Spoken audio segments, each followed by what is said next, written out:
Anytime you have problem like this, you're supposed to eliminate the parentheses which are inside of the brackets.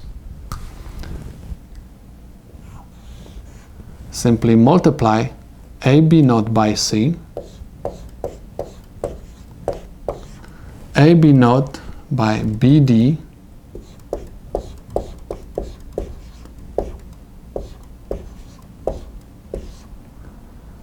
and copy this down.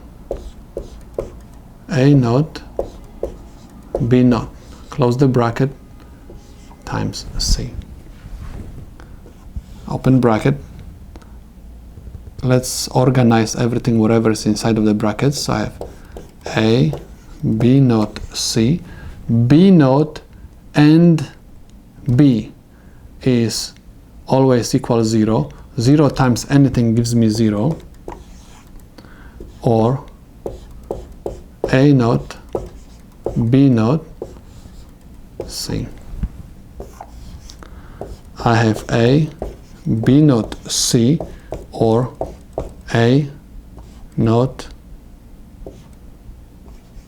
B naught.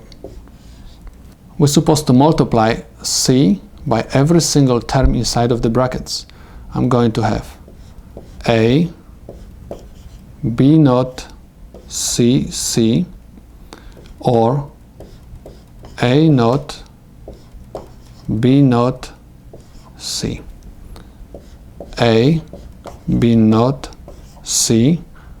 I'm going to obtain from multiplication C times C. C and C is always C. Or A naught, B naught, C. From these two terms, you can factorize B naught C, and inside of the parentheses I'm going to have A or A naught. A or A naught is equal 1. I'm going to have B naught C times 1, which is equivalent to B naught C. This is my solution.